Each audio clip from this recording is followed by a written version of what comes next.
I'm Matika Chandra Marakus, and today we will talk about respiratory system in animals, which is the physiologies of oxygen and carbon dioxide. These are the topics that we will talk about.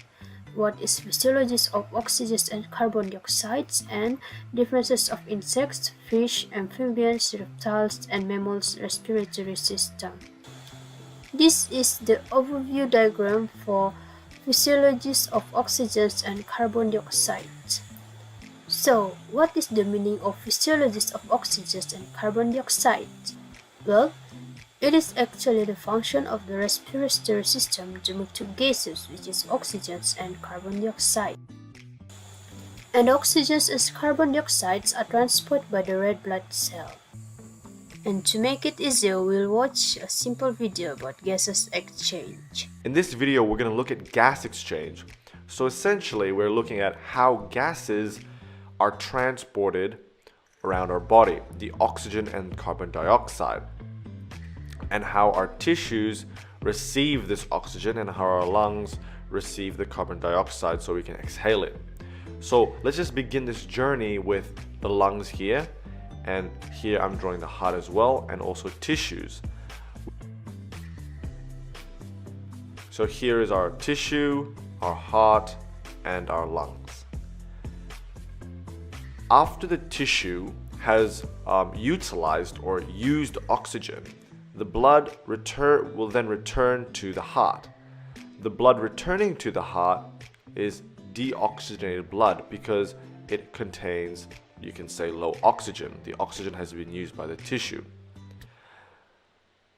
Now, the blood leaving the tissues in order will be venules, veins, and then as it enters the heart, it can either enter through the inferior or superior vena cava.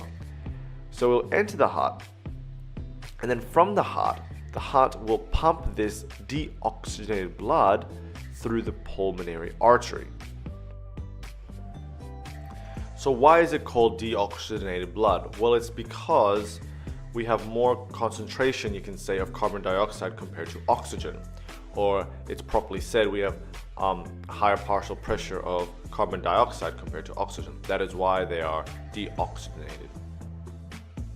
As the deoxygenated blood enters the lungs, the blood will offload the carbon dioxide, and then the lungs will reoxygenate the blood, essentially putting in more oxygen into the blood, forming oxygenated blood. And this oxygenated blood supply will then go back to the heart through the pulmonary vein. So if we look at the partial pressure of oxygen and carbon dioxide, again, we can see that we have higher amounts of oxygen compared to carbon dioxide. So as this pulmonary vein brings this oxygenated blood back to the heart can then pump this oxygenated blood to tissues or around our body.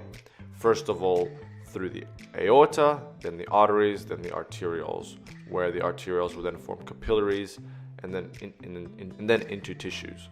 And if we look at the partial pressure of gases in this oxygenated blood supply, we can see that we have higher amounts of oxygen compared to carbon dioxide. And so within the tissues, again, we have oxygen being offloaded into the tissues, so the tissue can use it as energy, and then carbon dioxide released back into the blood as a byproduct. And within the tissues, if we look at the partial pressure of the gases, we have slightly higher amounts of carbon dioxide compared to oxygen.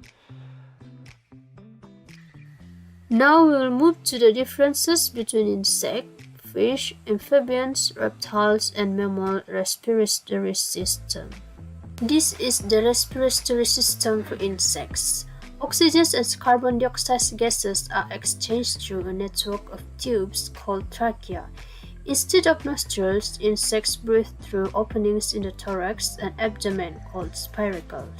This is the respiratory system for fish. Fish gills are organs that allow fish to breathe underwater.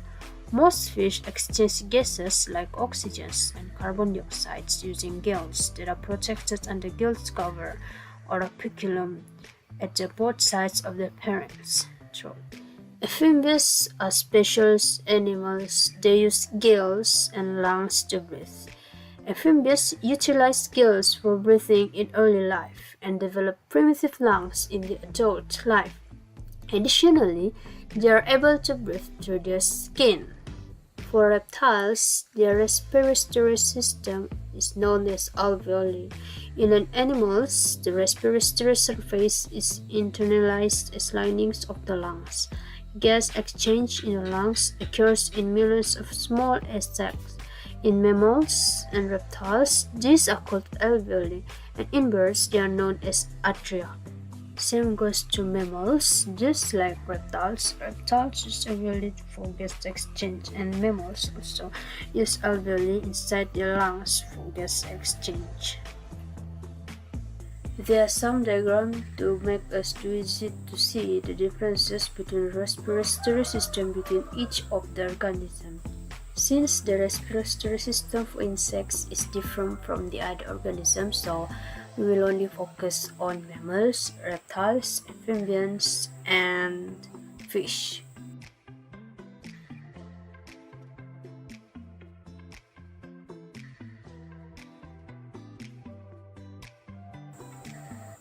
Thank you.